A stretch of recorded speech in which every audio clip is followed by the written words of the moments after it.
anu biebam awaraba mama ditero Yezu yirngwani apar ko itonokolo na jige nyinyukum puno ji kando parsin ozuku kwaneto dila de zamsi non nuduna beduna iratan mozim nona bantu yi balo na yi bangawe nonam iba towe de ba wo mama kuno funga ta ni nyinyu tonokon woni si adata dare ata chire tandem zumborkan woni ana bani londin kore si apurton zero dwe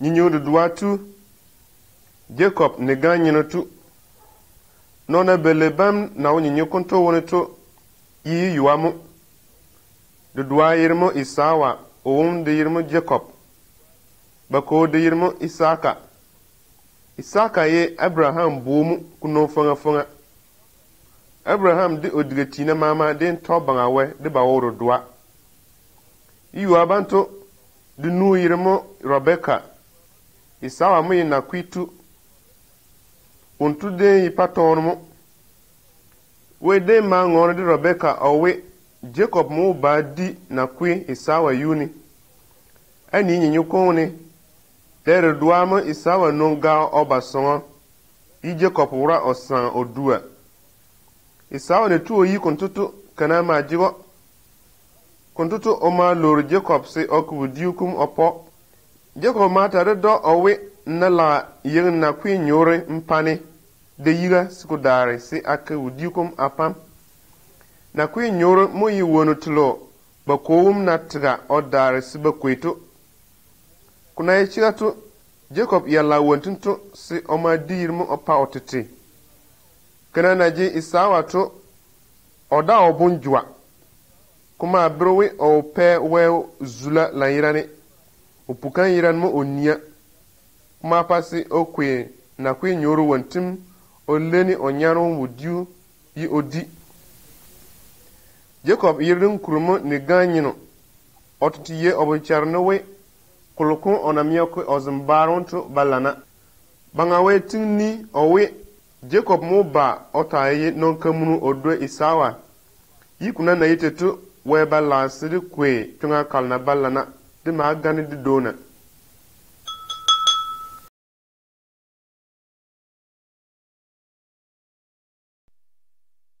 nyinyu beletu Jacob dundedem Jacob dengane oko Isaka manga kan konto ne yi okom de lulwem ona lulwe kontoto o wane olor Jacob chiki kuma pase okwe na kwi nyoro wontim opo Isawa na mane olorwe Jacob gane bakom ojo na kwi nyoro wontinto obama zan lairani yo kwane se ogo onyane Jacob benu Rebecca ma wele Jacob pasi odre ovu banabra songo ti okudon woni yiga eni nyinye kon woni aw na ona dre o ma ve ona bra songo o ma ba oyi Jesu don yitre yi o ma la je openi ka gwa kan yuni titi don konto woni mo odredun don odun dredun woni mo onene teni ne non we yu idi ba chutra bangane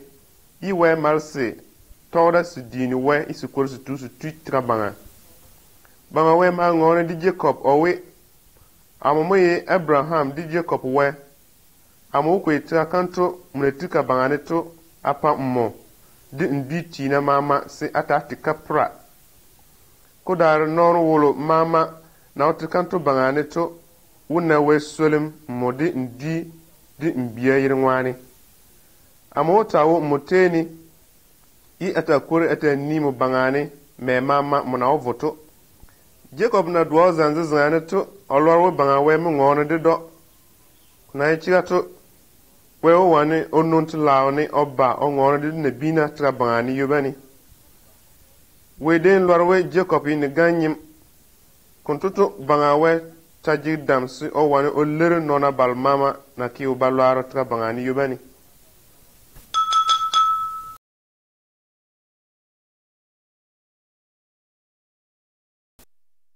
Ninyo bato Jacob di onabra Laban Ninyo konto woni do na Jacob na noi oma dre ove ona brasongo obozo Laban teni. Laban denji bu kwabele Jacob me di bolo de umakam yi olaosi oso umadikani. Ulum Jacob na la se oso tu irmo Rachel. Jacob di Laban de ma tabakidani si Jacob tung opo binayar pe si onan so Rachel. Binayam kuntu ni na keto Laban de ma jore olurowo yi okwe bu kokuya kam opa Jacob. Kuntu browe gana finfin zo tana denwo Laban mujan gandem kuntun oba. Jacob ma jore otiti jingatrani yi otungi binayar pe opa Laban si onan dar oso Rachel o guru bu kokwi kanwoni. Kuntu mama na keto bangawe tau foy oya Jacob opa one solim dede. Jacob demu ni Laban vara bangani we ma da Jacob ngwane opa vara bam puli dede. Kuna ki kuntutu Laban ma tingni di Jacob we opa vara balmama na je puna di zona tu Jacob. Jacob ma kwe kem de donsi oma di mole Laban bangani. O jana Laban vara balo na je yezura iba dana tumo pube di wontu vara balo na bona iba yi var poporo di zona tu. Kuna ki kuntutu Jacob vara bam ma lo vara poporo de kudweni Laban vara bam. Kuma pasi Jacob ji nudunu Laban yuni. Laban do ma chode de. Kuntuna ketu Jacob dama no ona brown teni ovo ko unson. Banga wemu ya twengo pa Laban yi o wano dimole Jacob yuni. Jacob nan tu oba lorwe kuyi oba loro sinono gane ndon.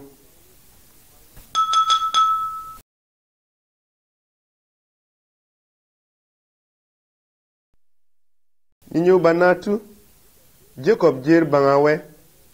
Jacob den la se o jor ovoko Isaka songo yifune nam jigo de onaki klo Isawa bangane to. Kontutu ode ma tun pera de opa ozumbaru Isawa. Yi oma waro ni nene nono na ino inkin choge. Yi mvon la wono mvon mankin ndom pagateto. Kuna ki kontutu Jacob mani we Isawa ma abina si ojero funma zola irani. Kuna Jacob oden swewe we tinni we otawo oteni. Yi kuna ya omanse otaji funi owoni.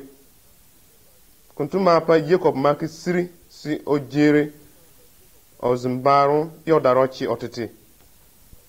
Koloneze yi waketo otun wakabesimu di ovarabam di okana di bia sibediga patave pavajere Isawa. Jacob titi de mama kwani ani nyinyi konwoni kolona kito nono udon demu jere o jandi Jacob titi dem konto woni ta patra pori. Wena kini nende puliteto mu nono ma Jacob twe obore kuma pasi oda badana so wono jang. Nono mata di Jacob owe moire da bata yi Jacob moire na wata yi Israel.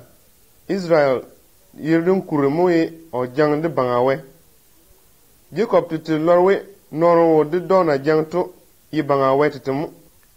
We dempe Jacob jinibom. Oda ba wani o jang yi oba wani o gan nona ni nene o de na yini o gan betetu. Lele kuntu onanki oworo duade we si ota chuo tanwo kukwande Isawa de tu ojeri Jacob di yoni yiku dare kupasi Jacob jurovo ojeni tuka kalbangane wene tingni di dowo o potu mukunande Jacob di odwiti na bangane yiwe wane otun osolim saritare ne bina mama lo bangane oyirmo tero Yesu Krista.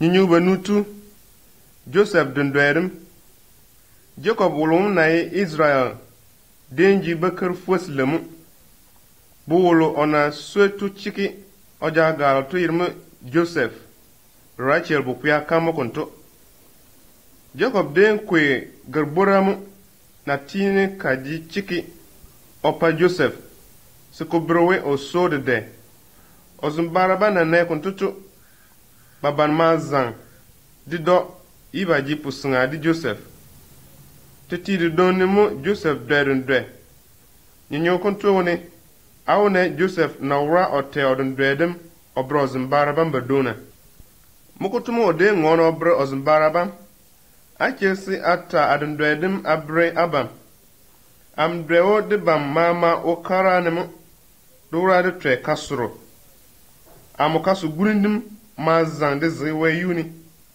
aban kasu kuna mama na mazan ne glimi am nyenim yi aban yinayam nan kuni dona am nyindim yigani Joseph zimbara ban mazan ibe boybawe mobonwe nla simba ndipar mo de ban yunina Joseph dama dwere don den dwedem konto woni we dama le de bre Joseph we oson tina o baba kundona o yigani bezulo ozumbara ban dama zande do odon doyam wani konto brewe banga we jitun tri si o wano otun de dani Joseph konto data brewe banga we Joseph teni yo lasi o mo tun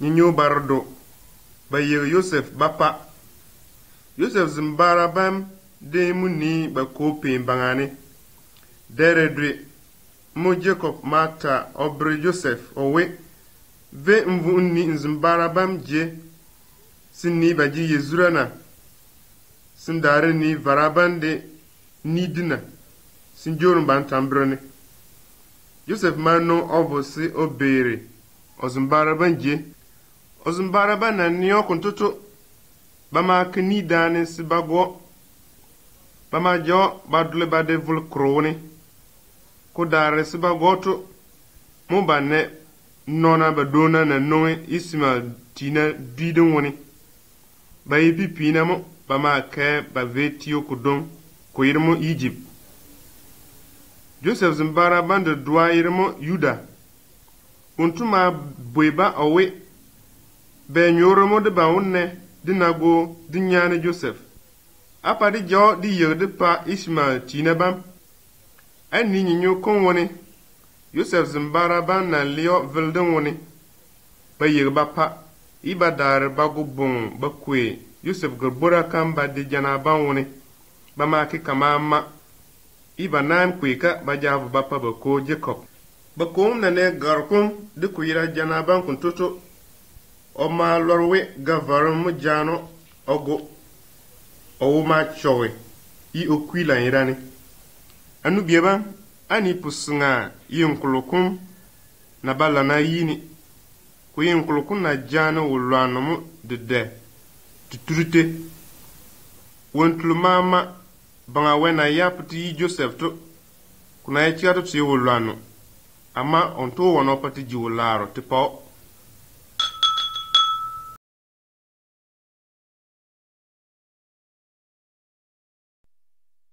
Nyinyo barpe Joseph jigi kaba Egypt ni Ishmael pipi na bam dena ye Joseph to bama joba javo Egypt bokwe ba ye bapa non de derudon o yermo Potiphar kuna yichigato we den wo Joseph teni kontumu pe se umama kwe lan yirane ko po Potiphar di de ma kuyo pa oni osongo bani I okwe mama oki Joseph jingane songo kon woni Joseph den lana de kontuma pasi Potiphar kane yi zuo I olasi open dido Joseph den ma ve dere duamu kanum di Joseph iranu songoni I Joseph wura otuna kanum ma ja Joseph ovan de dam si open dido kuntu bangane Joseph ma ve I odri onu songo kon woni o dar ogorokum kanum jingani.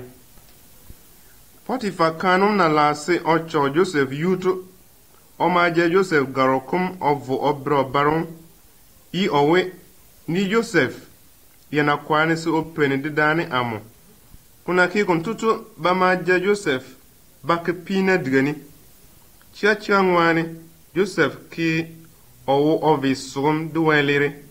I kuntu kwani otane warandlo oyena umansi one weliri ngwani tu. Nona wura banga wen na upa ba chunga iba wani baki ubalwaro di bambangani. Nandata kwani si agluwi weba foi oya balbam na seo bato kwato. Oudi nona balmama na kilwani tu bura. Iyo kutokuri ukwe waram opaba.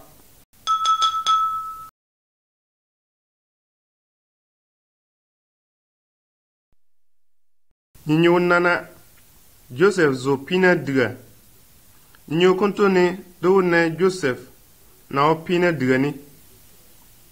We na wo tene to ko pese pina bam yigotum kwen mama na o pina dikani.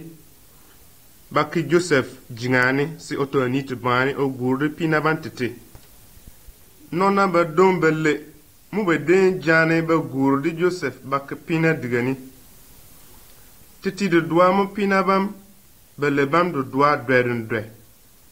Dedem konto woni ko dane balan yirani pa ba yirdun dredun kuri. Konto ngwani ba ma ba bwe Joseph. Joseph ma ta de ba owe tana dun dredum abreni ko yi wedo doa yiran mo ye dun doa mama kuri. Awu ne nyinye konto woni nonu du doa na ta odun dredum obre Joseph.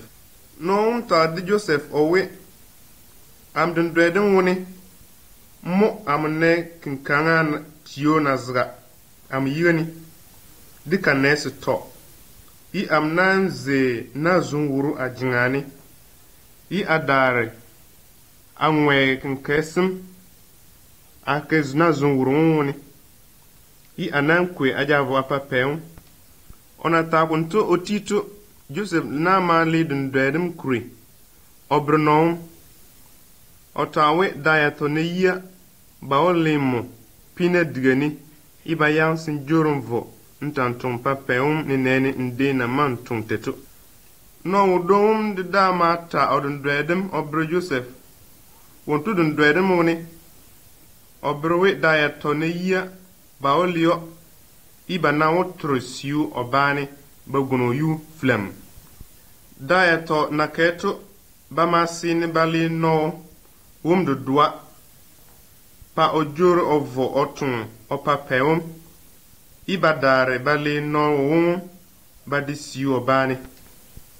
Joseph mata din nono wolo banali pa ojur ovo otun troem wonitu owi nevia sinkwane ngule amugula dipe. Norum na jor ovoto o den sue Joseph suya. Joseph mama pina digani ni nene bna yelle. Yi kontu mama bangawe ta o sue o suya.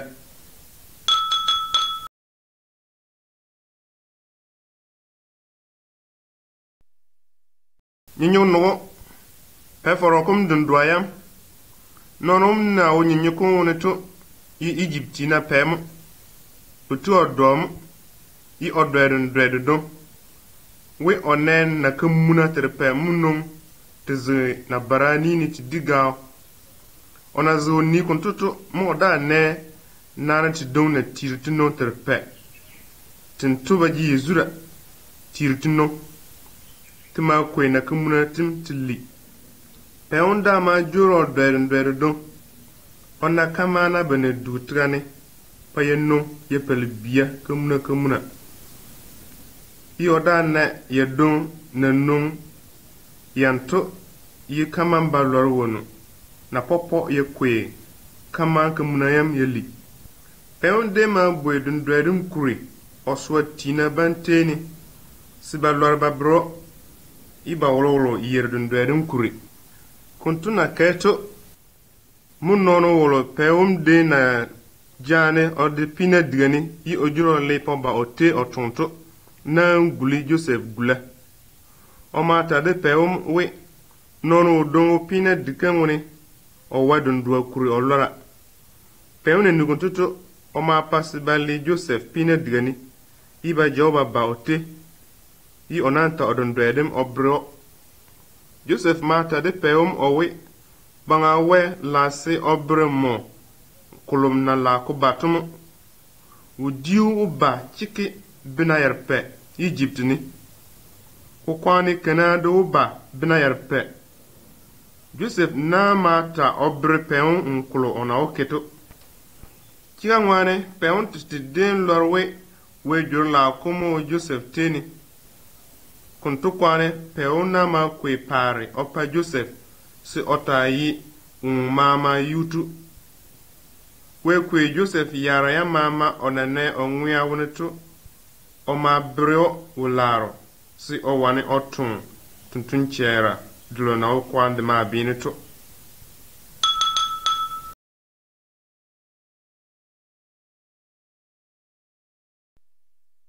nyinyo fuga Joseph jigi non de der Egyptioni Joseph den tua obaji non kamunu Egyptina ba mama yuni bina yalo wodiu kumnat ura chiketo Joseph den ma la wodiu okutika kamuna woni ozre kudar kana kam dina ura kacheto mun nona ban nambubo subata tu Joseph te bayero mina Joseph zimbara ban de den ma ba sibaye mina kulongwani kana kam di yi kanantina bana tuba yi to bama ba baki opera yi badare bakundona o yigani bezulo kuna chira to bantu de wolorwe mu banyano mu kunto ani banazini nyokon woni Joseph de make ni nene o lorbato o ma ngone ba owe betus badane Egyptina muna yi ojaba okpina digani bama lorosi oliba Joseph mata de ba owe to kuna okite si awane alorwe atechigato aba no kum yewudiukum aja vo songo suko dare si adodwa man yubani pina digani aban ve aja anyamba langa kam aja aba apani Joseph maja ozimbaro Simeon okpina digani iko dare iba bambam vuson subavu baja Benjamin baja ba Benjamin yi Rachel bumu aguli Joseph dundwayam ode na dwetuna si turpone wepe kukupa kujichiga kumande ozimbara bam na tuba kundona oyiga ni tetu we yung kulmama na wiyide ba dungu ya woni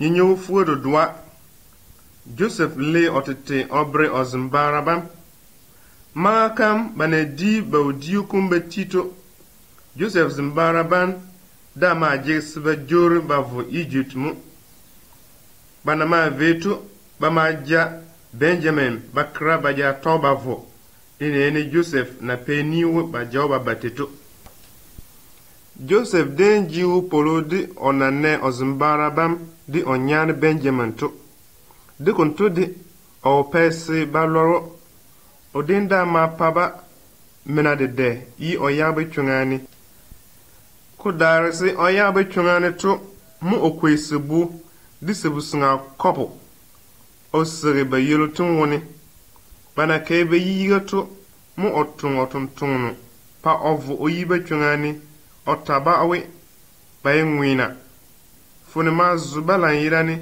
ibe joro bavo Joseph te bana yida to ba ma kundona oyigani ibe loro we odru bangwanga kuna yimeto Joseph da war osere otete onyana ban yigani oyina malu i okukwere Benjamin i odare otaba owe Amomoye abanyane wolo ade na jane ayere apato.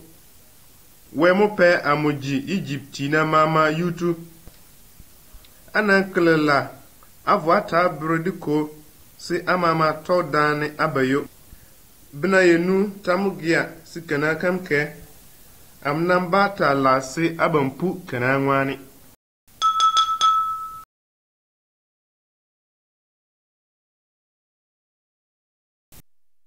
Nyinyo fwebele.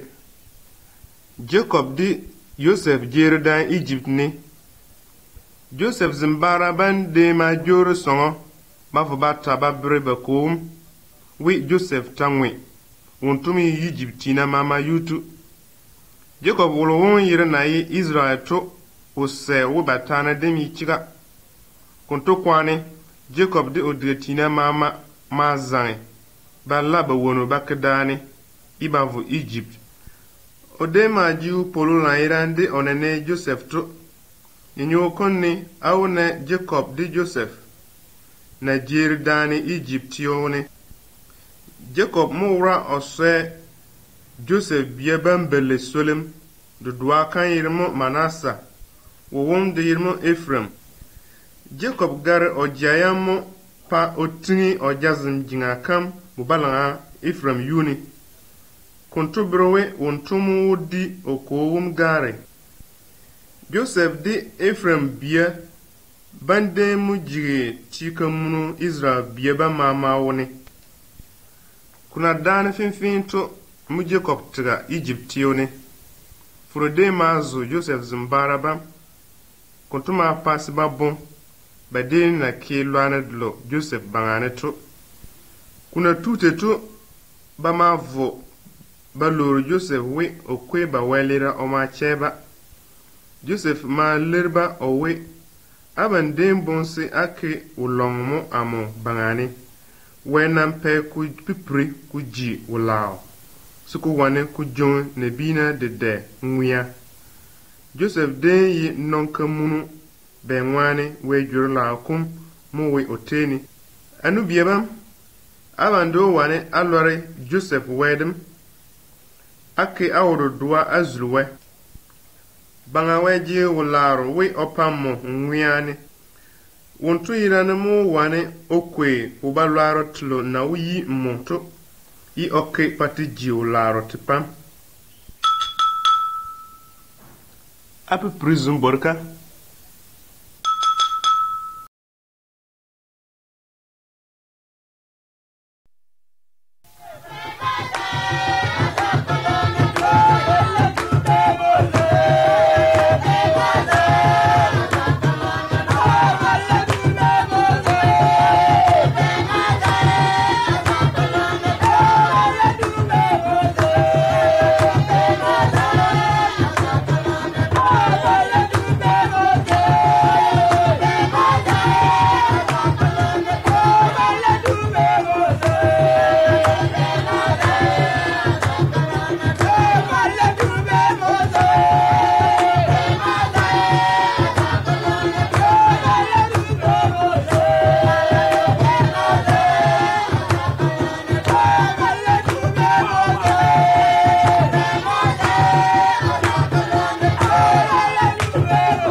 Non wudon de da mura o yirmu Moses.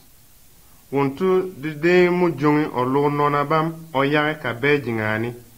Yi otokoro obrede bam Yesu Krista wolowum na tua o wujong nona ba welira ngwane to. Nyinyi fuwa ba to Moses na ibu sisingate. Baden lo Moses Egyptionimu. Kumankani kuyini nene bina biya to Joseph kwagani. Moses nyinna bam den Israel duiti na ban wonimu. Bantu duidin mama den wo Israel wonimu. Yi kunam dara yi Joseph ti. Baden pulede de. Yi baba jiri tiyo kamunu. Muku zikun tu bangane pa Egypte di tun luane duiti na ban bangane. Yi o fiba papa tuni nene ka bete tu. Yi o tokore opa ni owe bana lo bekera mama siba jawa bago. Mga kan kuntun bana lo Moses tu. Onu de ma kuyo o siri. O den kuyo mo oke to woni. Yi o kuyo o javo o siri garo woni buwaka do nini. O na wura ke kuntutu yi Moses na ko tete zirda o niya. Ani nyinyi wokon woni si awne kulon bana wura ba keto. Kuntuna kiku keto mo Egypt pebu ko tusi oswe oira buwaka nini. O na wura oswe to mo oneto to kum nazra. Iba nan pukuni. O ma vo oja kuni opuri. Mo one jiu tina busi singa tira.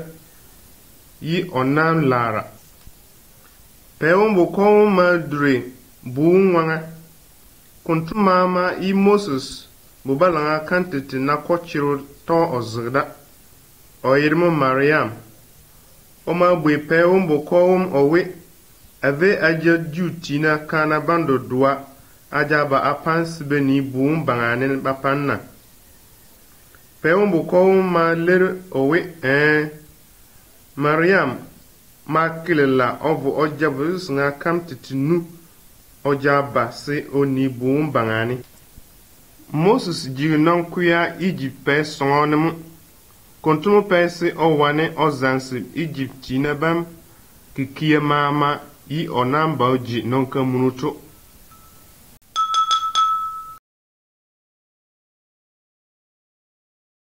Nyinyo fuwe bana Moses na ne min ne diga wonete.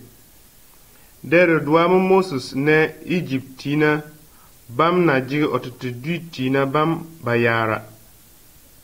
One bana yini ba magba kumangdite. Moses yina ne kuntutu o ma vosi o wole otutu lo nona bam.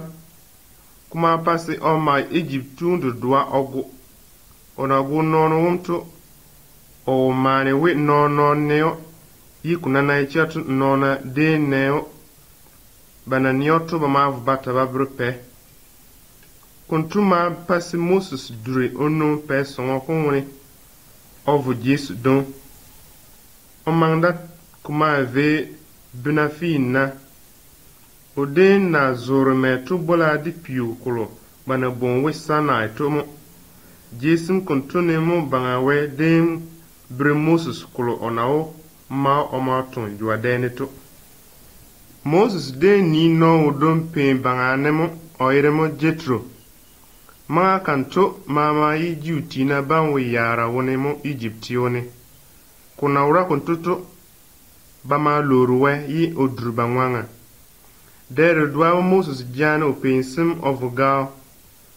Ona ogao na tumo ne okenkalde do. Ani nyinyi wokon wone. Moses de ne gao na jigi mim yi gao kum da bedi. Kuntu bangane mu we ngone de Moses owe. Moses amotete ne anona bam na wucham dlo wone Egyptio wone to. Kuntu ngwane amulase atummo Egypte ne se mvo. Nle amunona bam njannunge tiyo kunto wone. Fune dem jigi Moses di onalai o jore of Egypt peteto. Otakwere o jigi fune we juti na bam ba se o jibe yotu. We mata de Moses owe wulona tun moto iremo terowe. Ta mbre Israel china banwe amo bangawe moton mo bateni.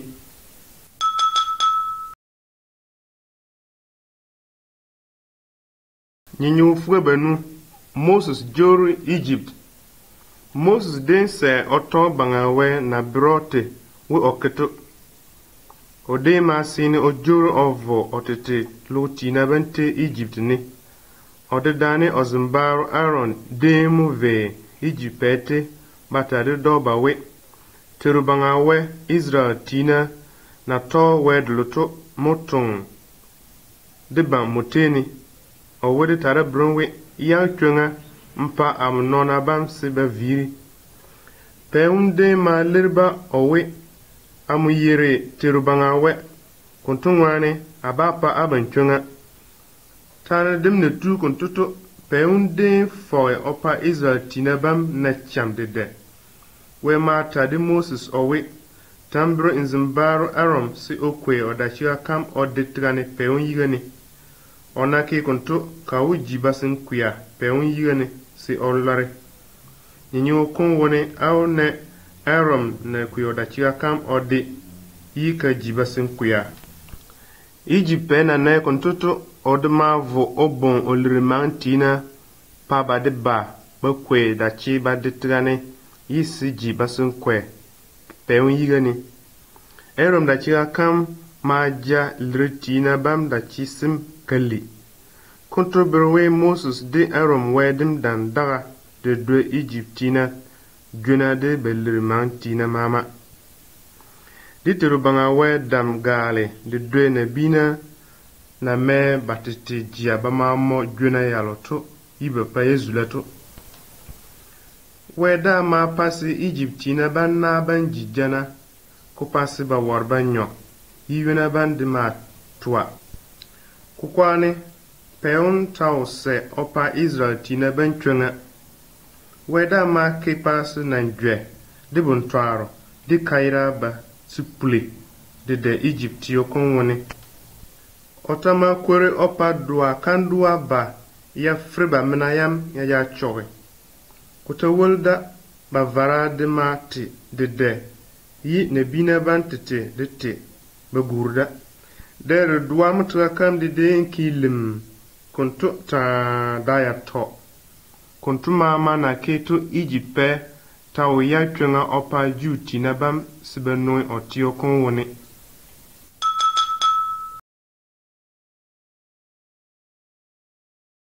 Nyinyo barodo. Pasika dedem.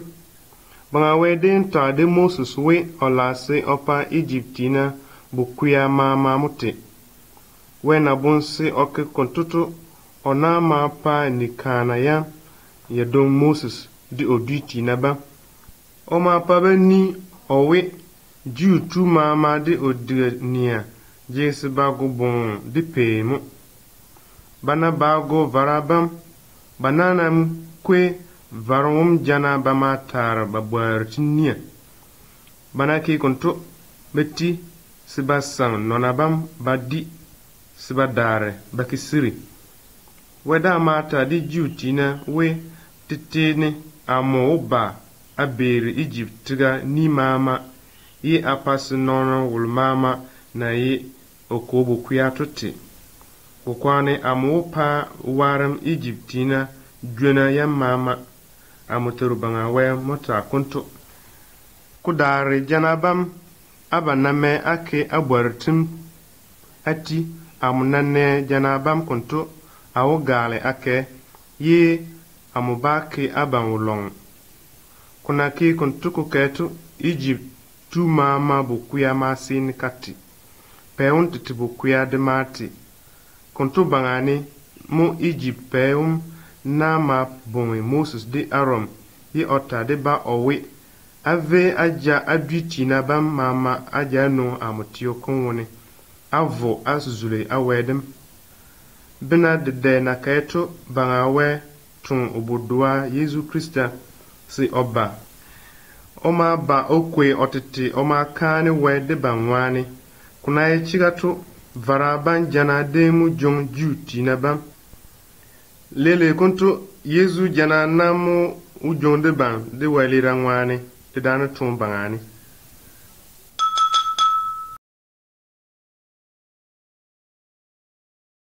Nyinyo fue barpe. Moses de we jong Israel tina. Banga we den le Israel tina bam Egypt ni. Oya yi odi beyiga o makunkon zono o brebe chunga wiyani. Ko dar titini o ma mimole o di beyiga o brebe chunga. Da fin na keto Egypt tina bam de ngwane batiti. Di bana pe ju tina bam noi bat jia wone to. Woda mo ta tung o paba. Egypt pe ma ja o suje tina okidani. Siba vo baja ju tina bam baja joru baba siba ta yi kabe. Ba ma sang ba ne ba yiba na farambu don nini. Israel tina ba na ne ba na ma bini kuntutu. Fune ma zuba lan yirani. Ba wani ni na mo kuntu ba yiga ni. Kudare ba kwane de. Ni ba dunam tutu ba na uchungani ba ma bina. Chiga ngwani ba olore ba na wukite titi. Moses na mata de ba owe ai pasi funzo aban. Si banga wetiti ujong aban oyare ai ni nyinyi wokon woni. Moses na ta kuntutu otito mukun konzuno kumne di Israel tina ben yiga to zane kuba kuchu bade baduna ban tatarne. We ma ngoro di Moses we okwe odachira kam oyor naban bangani. Onaki kuntutu we ma pasi naban pori bututarne buzan buzri. Yiko dar pasi Israel tina bam ke babe tukura bangani. Egypt tina ban na ne kuntutu badima basi babke babe.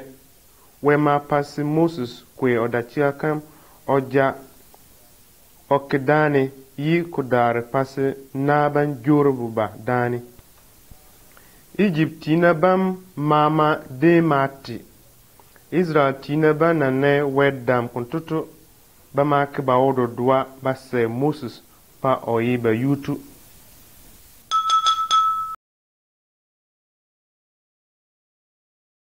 Nyinyu fuwa nana we wudiu dina na okagwa yuni. Moses de na di Israel tina ban yiga pasba be buga kambu beto. Oda ma jaba ovuka gwa kadon yuni. Kuna yi cham jeto. Yi ba one udiu sibe dito. Mo babobo siba ta pona. Ba pona ba birwe ba dar ba pona ba birwe Moses. Ben wana wontumo jana ba onon Egypt. We ma tun udiu oba. Opaba. Tida ni na yiya we yeni otun zuna pas baba nona ban jaba gobedi. Kudar zizngani we tama yeni otun boroboro pati batito pa nona ban trebedi. Boroboro tim ba me turmu ba make ni nenu masato. Nona bam titi din pe tirowe mana. Ziznga mama nona ban yeni banung batre buruburu timba na pe ti yirwe mana to. Bana yeni batre de ti yeni ti pomo. Kuna yeni ku yi ba kwe dedim we yeni opa batre da yele udiumu. Bana batun we de ni tungwani. We de yi dedlo nona bam na yeni ba ve we digamu bazuluwe. We tun udiugu kunto poko ba ta bina fi namu. Yi nona ban ta yeni ba pupuna. We na ba yiba. Iba ta kurba bewe. We ga motri ba teni mu titu. To, we ma ta di Moses owe. Kwe nda chikam mfrupiu bangani. Sina unong kuwone pa nona banyo. Banga we mu ni o nona bangani. Di ba jigsiri ta pune.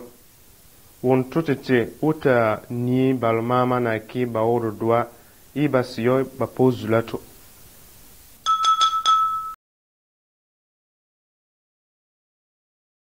Nyenyo fuwa no banga we niyayam. Israel tina bam na no Egypt neto. Komande chansi to langa neto. Mu be yi saina piyukum. Mo kontu jesi na mo we ngone di Moses owe. Aba na se atowe amo. Aba uta ye amnona chike. yi atauta yi amutuntuna wema tu oba piukunyu yi ona ngone de Israel tina bam odin de kunkon zonomu otu oba yi nona bam nanze piukun tangani beni kunkon kum na pepla yi piukun mama zizinga funo de mazo nona bam de yi ba kwarisi be yi piukun tititenga Moses de ma di piukun yu si ochewe na ji kulo si ongone obrebato we ma kwe onia opa Moses yi owe amomu yi abam tunwe yi sena dwena na tangwana awole amne yi kuni dona dwena na tangwana yigani apa ya zula yi ma weyire mmangdi kafe por na wede dayar payan woni si ata pa de yi wenyim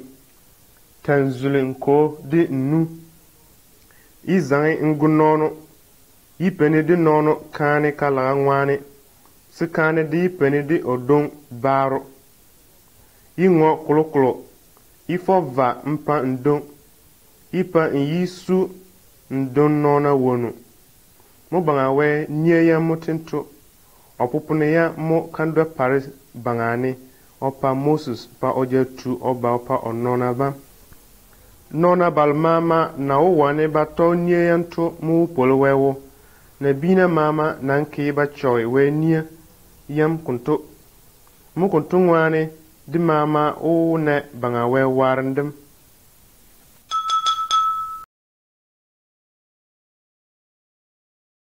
nyinyo finle kagwa yu basun koyakan banga we tinni di Israel tina we o paba tilao tiyo kunto yirmo kana me Abraham di Jacob na zorda funga to yi kuna ye chigato nona ba ding woki bawo de doade wene ngono kro de bato be den ji wonti lemo de we yi bata kore ba ji nyonga de Moses we be nwanmo mo jana de ba no Egyptio se de bade tika gwa kan tu yuni bana woki bawo de doa de weto o ma tun basin kwe oya bayirani pasu dun no biebam de desego kontu bane mo nona bam nanve pata de Moses bawe de ban ke de cholan irani de bana oki wuru doa de weto ye de takore de jib nyonga de moto lore de turwe si opa basin kwe sin viri Moses na tedi we otito we na mata de do pa okwe chana o ma mo basin kuya opal da gara yuni so wol mama basin kuya naduni si kuntutu chani oni chana basin kwe kam si oda eti Moses de yi banga we tuntunno mo chiki oni Israel tina bangani ta bina fina i odar oti nona bam de ona jani onu Egyptu de tra kagwa kan yuni bantu de deu ozo tio kolwe ne tinni de ba we o pabato be ngwane mede o se batoy ona latetu nona ba kontu bia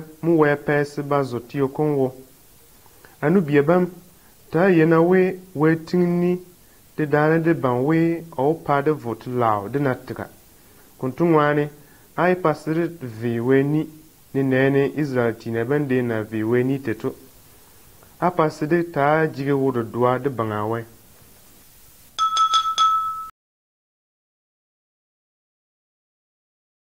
nyinyo finle dua tuntuno wolo nae de Moses to kodarisi Moses te to wedin ta de do owe amotun tuntuno pa otaye de mo si oba Israel wontumu ta wonu mama obre nona bena moro di biya yanna na keto Israel tina mama den kisiri mo bachere tuntuno wolo na yidi Moses to si oba ko dane mo balo Yesu Krista Israel ni wontumu ki opole wewo mama bangani yi weta pio dam pasi owe okiu kinkala yi oyoro jawina untumu yi di Moses untu de mu pe duty na ba mana yam kagua kan yuni nina nyinyigo kone au ne nona de na labe glimisi ba chir Yesu Braham de dua de da nini mu nona bam jir Yesu yikana jigba kolo ma tres bedi ibu don unon kokon woni oji boroboro tinu di yune belle boroboro tinu di yune belle ira no kitamu ti non ko ni nene moro tinu to bedi Yesu ma jon boroboro tin di yune bam belle bam buuntene oswetu solem okwele ona ki kuntutu oti ona ma kwe boroboro tin di yune bam opa non kokum pasibedi bama dibesu badare ona ma tadi okwa tona bam pasibatre mumukulo na darto besu kaye fwesle nona bam na newo kinkale dim kontutu bede ma yiyao ibata bawe aba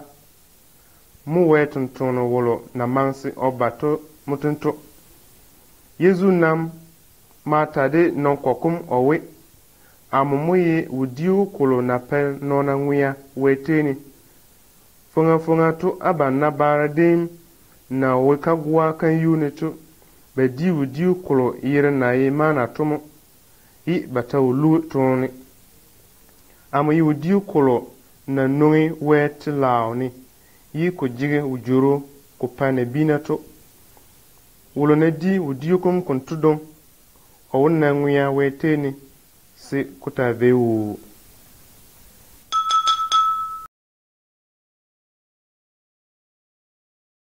nyinyo fin lebele Yesu ngone di Moses dere duamo Yesu di okwa tona bamba to dini piuku don yus ba warwe ko dani mo okwa tona bam udoni Yesu na wura owarwe kuntoto mo oyibie leri garo kolo ona zoto dima lere ku jini pong ku nyini yibiani kuna kifin finto mu nona ba donnong bazra do doaye mu Moses o wondi wet mtono mu oyire mu Ilia ku dare si ba lo Yesu to bantu demo yi wet mtona ba pau bangawe funga kuna ke kuntutu Yesu kwa tona bam manne onazre ongone di Moses di Ilia Yesu titi den yewe ko ba dane oti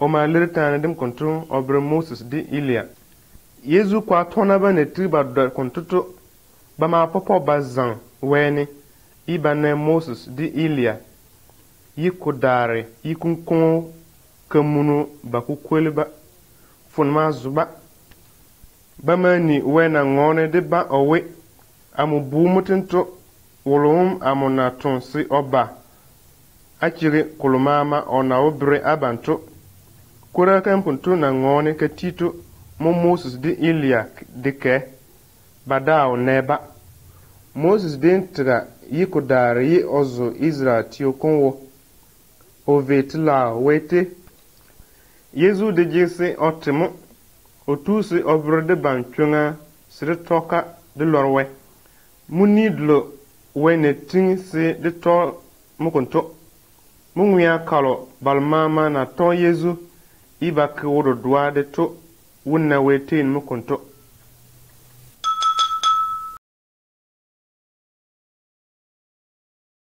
nyinyo fin le bato Yesu tra oparwa nombalaro de mu jani Yesu bago ani nyoko woni bana jano bapada gara bangane yi otti badare bajanona badombele batoba go ani nyoko woni bapano ndo dua Yesu jazm bangane yi kudare bapa womde ojeguya bangane nona banto belebam de yinwinam Yesu nawo ke kulokolo nona de detam tosita kwa lele di ba mama yor di tusi we yigani di jingsi di na banga we waram iranamo waran den tromo yiton Yezu nat dagara kan banga ni kontutu o kwe di ban waran dem ozun o yuni Yezu jani sitan dam o choge manga kam o nat dagara kan banga ni to pa jani Yezu ma pa dagara banga ni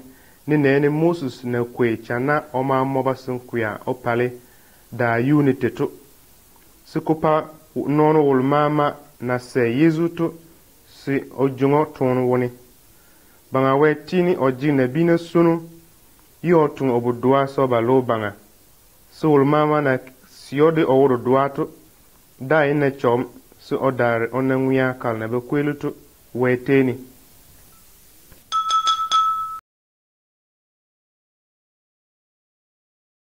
nyinyo fin lebana Yezu tangwe dizim mama ba den guru Yezu yibele wonomo o ma jor obi da ya todeni yi obre otete nona dede o man tiga bangani o bere ta da finna yi onan votlao eni nyinyo kon woni se awne kuna brite o kwa tona bam tititi de neo di yi Yezu tawtlao ni lele Moses dawtlao ni yi kuna na itetu Yezu dambre Moses den yi Israel tina bam yutu otakore oye wetum tono Yezu nam yi wetitimo otakore oye wolom na zgne bina di wetitarni oyi chonga opane bina lorwe Moses mudi Israel tina ban yiga yi ojaba obe na niyokum be